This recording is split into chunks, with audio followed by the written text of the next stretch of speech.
So hello po mga kalingap, gandang hapon at dito tayo syempre sa ating tambayan at sa ating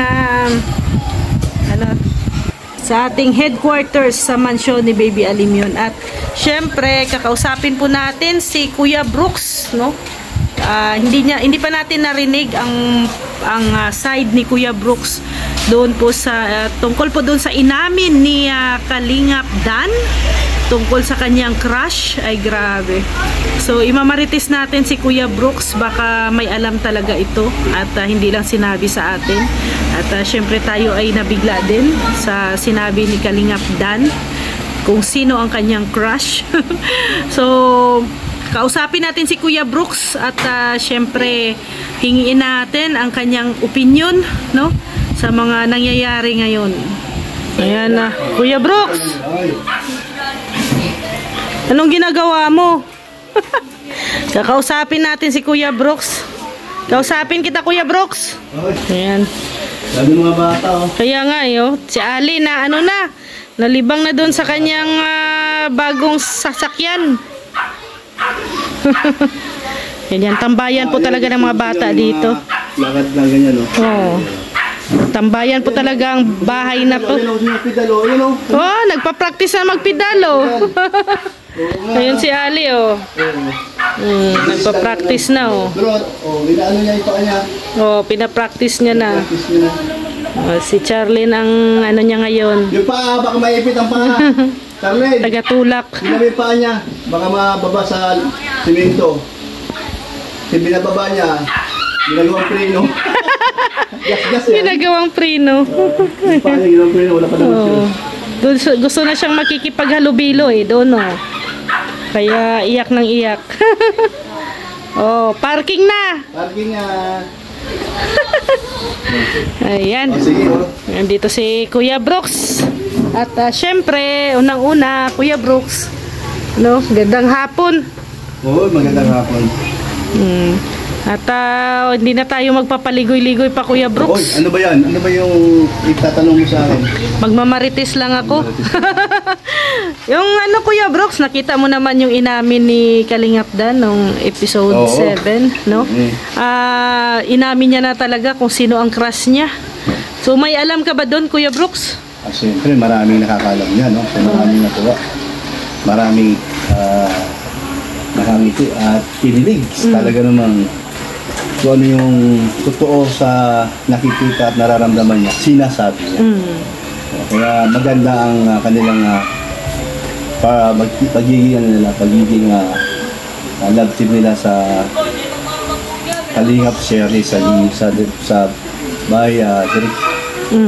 Kay Kalingap Rap.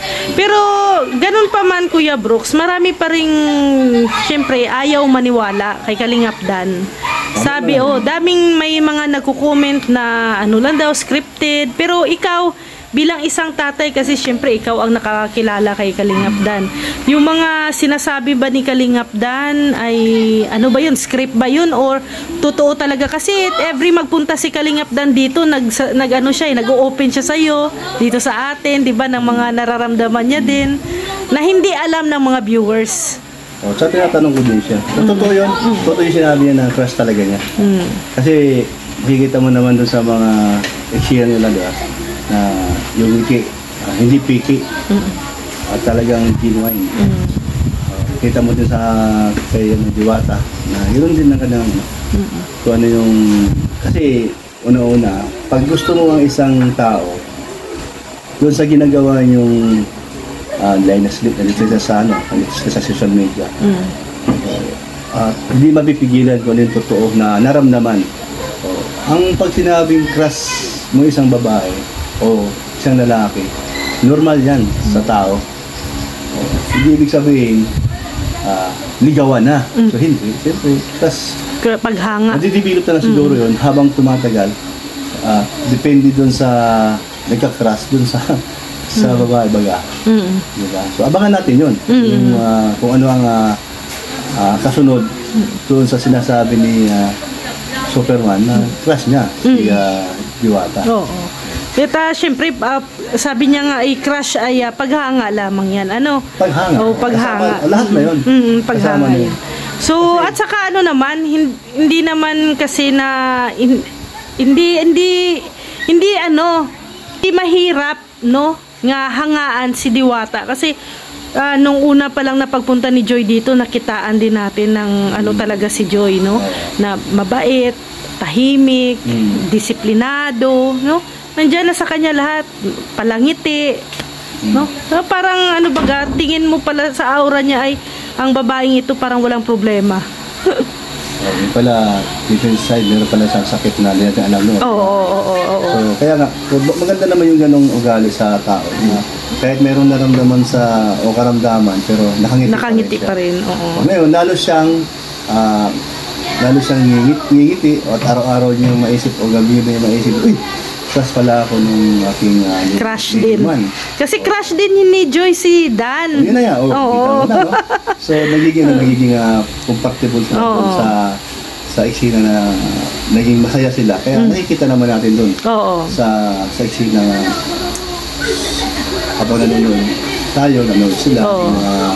Nag-observe lang tayo. Ano?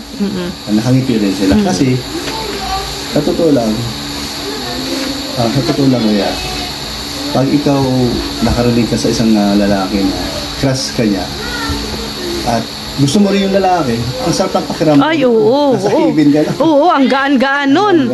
Siyempre, kaya nga naintindihan ko din si Joy nga bakit naging speechless si Joy that time, hindi makapag-response kay Kalingap Dan. Yung sinaing kunin muna. Tingnan muna. Ayan, so, yun no, narinig nyo na po ang side ni Kuya Brooks tungkol sa crush na yan. So, normal lang po sa ating lahat na magkaroon ng crush, no? So, ito naman Kuya Brooks, syempre sa second mansari ng Dan Joy, malapit na yan, no? Ngayong September 16. Syempre, si Kalingap Rab mismo nag-invite sa'yo na, Boracay. Siyempre, pero wala pa namang fix na date, no, na months. Pero basta may plano na Boracay. So ano ang nararamdaman mo, Kuya Brooks? Ang aking nararamdaman diyan pag nakasama tayo. Kakaiba 'yon kasi for the first time natin nakasama na nandoon sila si Kalingap Rab, pamangkin natin na talaga na naisali tayo doon sa kanyang grupo at hindi ko lang kung sino-sino yung mga kasama. Ngayon, tayo, proud tayo sa kanya. Napakabait na mga. Siyempre, hindi maiwasan yan. Mayroon ka talaga sa eksinad. May kasama ka sa eksina. Hindi ko alam. Mayroon yan. Kasi siguro may plano si Kalingap Rab, kaya nga in-invite ka niya na sa Boracay trip. At syempre, yan ay hindi natin alam ngayong buwan or sa susunod na buwan. Basta para daw yan sa mansari ng Dan Joy. Pero siguro hindi yan ngayong September kasi medyo mabisi ang panahon na September. October ata. Oo. Ang October, hindi ko din alam kasi syempre nandoon yung kanilang trip to Thailand. Oo. So abang-abang na lang tayo. Marami pa lang lakad. Oo. Kaya nga. Basta ready ng outfit mo? Wala pa, pero pag-ipunan natin. Pati,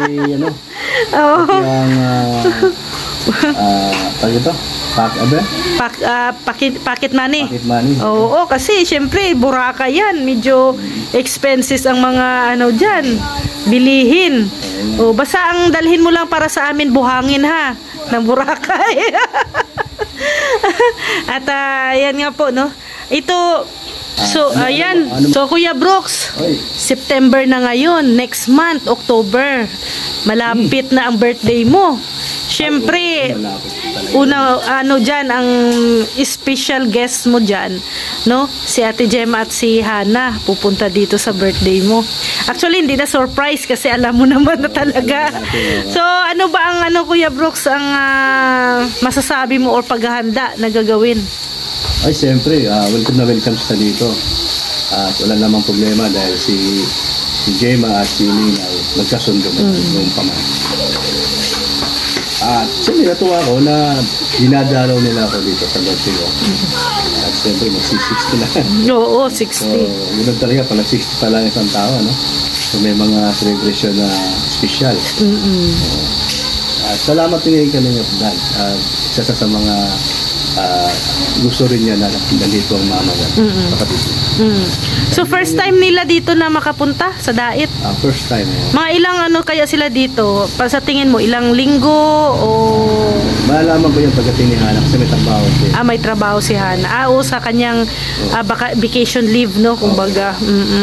So, ayun, no? so habang nandito sila siguro iikot or kung saan ba ang Papasyal natin. ipapasyal. Dito tayo dagat sa Bagasbas. Pagmamalaki natin Bagasbas sa Pangaganda.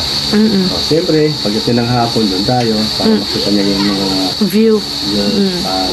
sa dami-dami mga pumapasyal doon. Diba? Sa hapon, doon ng hapon. So, dadalhin natin sila doon. Para mag-enjoy naman si Gemma at si Sana. Di ko na alam kung kasama si Dens o kanyang boyfriend. Oo. So siguro si Kalingap Dan dito din matutulog niyan. Dito ako matulog. Oo, dito, Kasi oo. malaki naman yung kwarto. Oo. Sama-sama kami dito. Saka, yun, no? Yun yung magandang okasyon na nandito sila na puso na lang pumunta dito para makapasyal. At ayun, no? Sa mga tao na hindi pa nila nalalaman. Nalalaman nila ngayon kung paano tayo magdala. Yung sa iba nating mga ganyan, no? Lina. Kasi Ate Gemma. Yan ang nabiliban ko sa'yo, Kuya Brooks, no? Kasi hindi alam ng iba na si Gemma, yung first wife at saka yung second wife mo ay magkasundo si Maring Elena. So, daming nagtataka at syempre, kakaiba ito. Paano mo ba daw ginawa na pagkasunduin? Kasi nagkahiwalay naman kami, hindi naman... Dahil kay Elena? Wala pa. Wala. Hindi naman type. Di ko nga alam. Siya ang kapangasawa ko. Ulit, no? Kasi nagpaalam naman ako sa kanila pareho.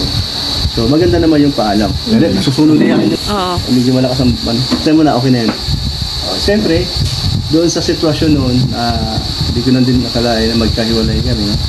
So, dumadating sa punto na hindi kakasundo. Pero maliit na bagay, kaya lang, di naman kasi pwedeng magsama kayo na bangayan. Di ba iwasan yun sa mag-asawa? At may prinsipyo naman si Gemma na pag-ayaw o nagsawa na sa ganung aming pagsasama sa pang-araw-araw, hindi maiwasan yun.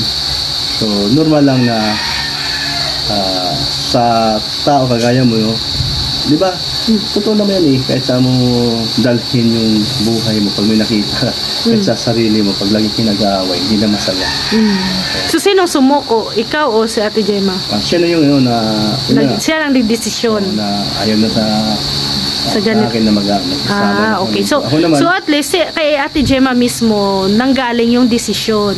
siya sa kanya nagsimula. Oo. Pero ang iba sinasabi, iniiwan ko daw. Hindi mo ako mangiiwan. Kasi yung iba kasing mga pagsubok lang kasi yun. Naintindihan ko naman si Gemma doon. Ibig sabihin na mali niya. May mali din ako. May nagkakamali. Yun yung sinasabing hindi talaga kayo para sa isa't isa. Yun ang mga katagaan na hindi para sa isa't isa. Na sinasabing forever. Pero at least ngayon, okay ang relasyon. No? Ayun, no? So, okay ang relasyon. Walay man kayo, pero naging BFF. After mga ilang taon din naman, bago ako na nagpaalam na mag-asawa ko na para makasama ko sa buhay. At hindi ko na makakalain na mag-asawa ko, mas bata. Hindi ko naman alam yun. Basta na lang dumating na lang sa panahon na nakilala ko si Elena. At si Elena naman, willing naman na magsama kami. Kahit hindi kami kasal, dahil una ang asawa ko kasal kami. Kaya, pero gusto mo niyang ipakasal kami, so ayaw ko din naman kasi magiging fake yun. Ang mahalaga, Kuya Brooks, masaya kayo sa ngayon. Masaya kami. super saya dahil makita mo naman, di ba? Yung kayo pinagpapala. Thank you Lord sa mga tao tumulong sa atin. Na itong bahay na ito, hindi ko akalain na dahil alam yun, ayan niya. Nagkaroon tayo ng napagandang bahay. Salamat sa iyo, Mami Inay, Papa, Mami Starminko, arigato. at Iling, lahat, Kuya Bal. Lahat na po, no? Tumutulong, lahat sila po. Napaka-buti po nila. Salamat po. Ito ay habang buhay po namin itong papasalamatan.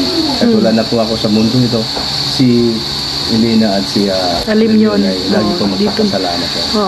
At syempre po, pangmasa, kumbaga, sinasabi ko welcome lahat kung sino pumunta dito at pamasyal at makita si Alimyon. Ayan, so makita nyo, gusto nyo makita, nandito lang po sa dahil. Dito lang po kayo.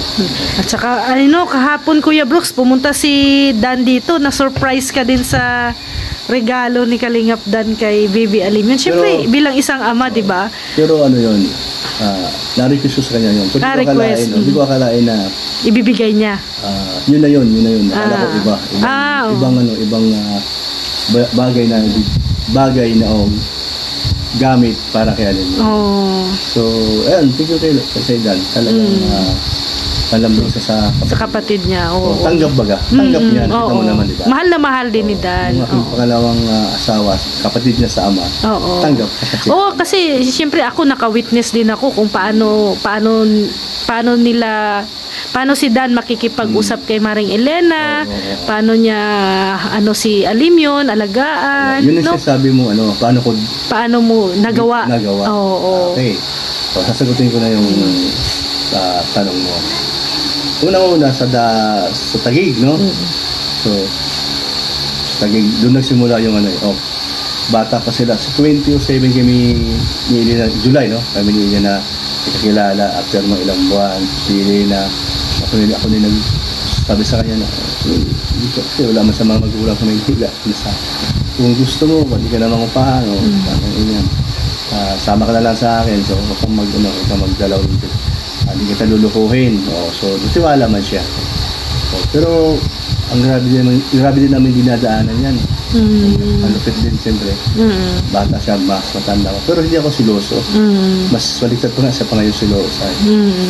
Pero, dahil kitaan ko kung paano niya kuminahal doon sa nakikita ko kahit nag-aaway kami.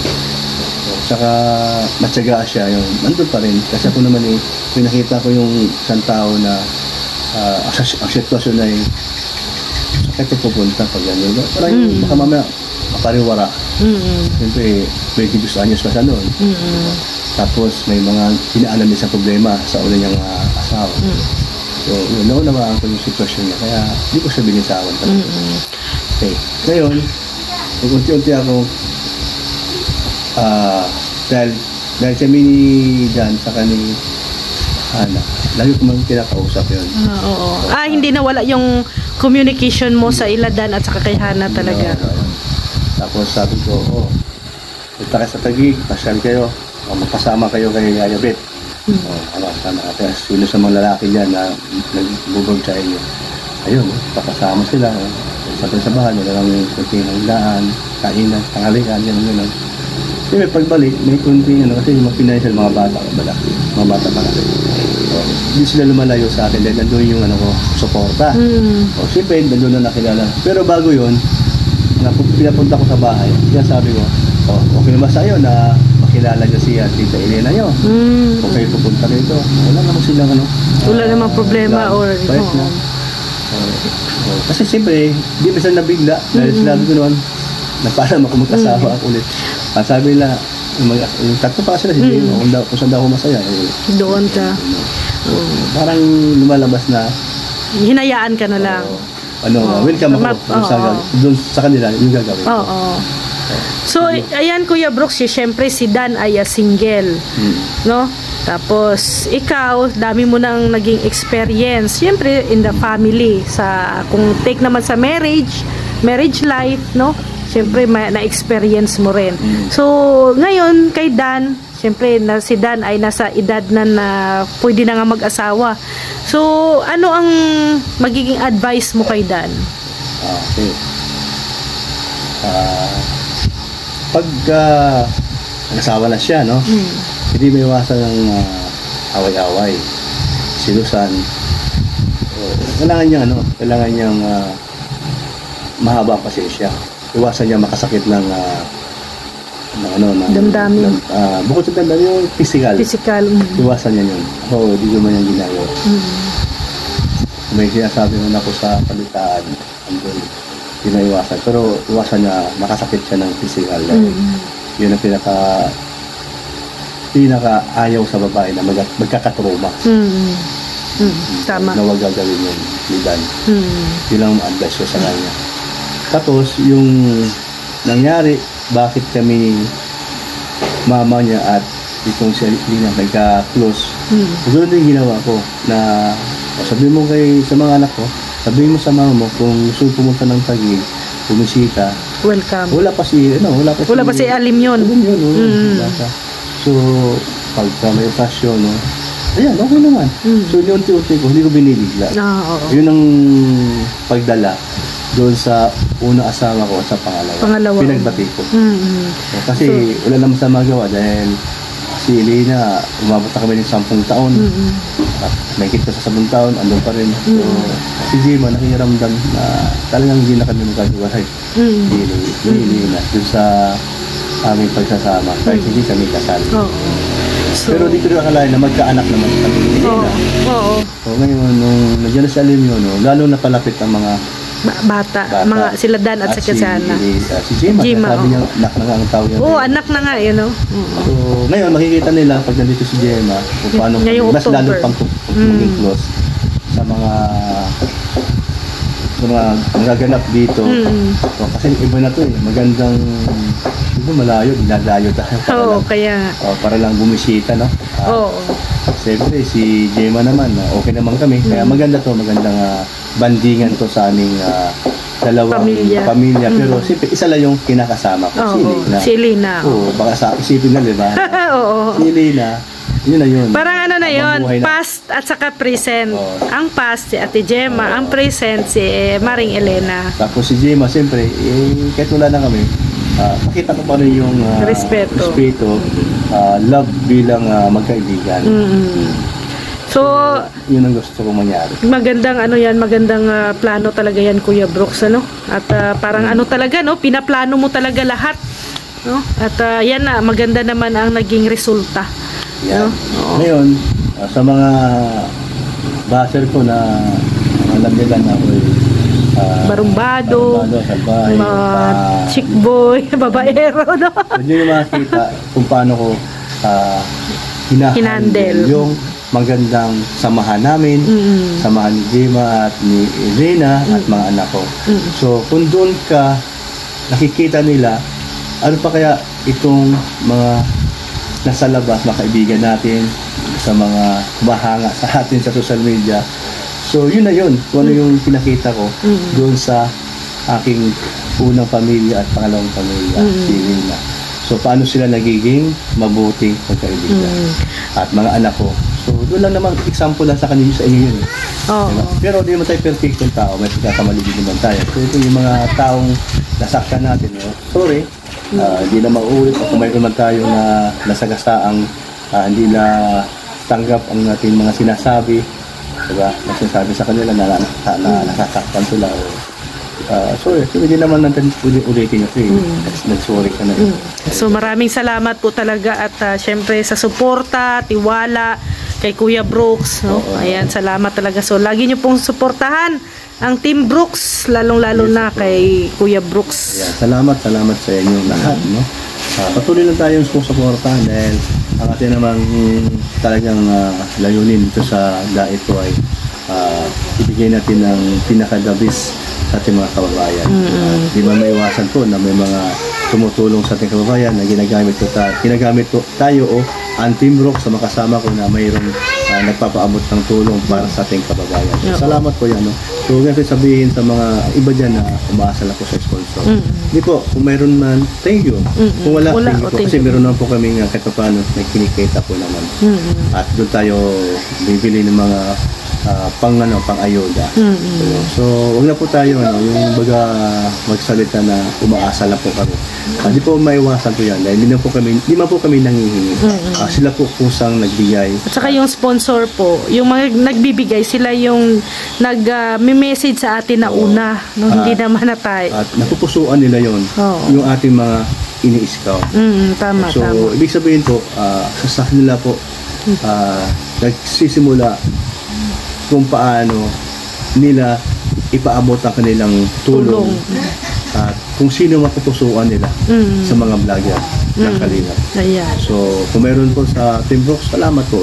Yan ay makakarating po sa lahat po ng gusto nating Tulungan. at gusto rin ng sponsor na bigyan nito. Makakarating po talaga. Ayan. So, maraming salamat Kuya Brooks sa time, no? At syempre, God bless sa'yo at syempre, congrats na rin, no? Bilang isang team leader ng Team Brooks, alam ko na ikaw ay magaling na leader, no?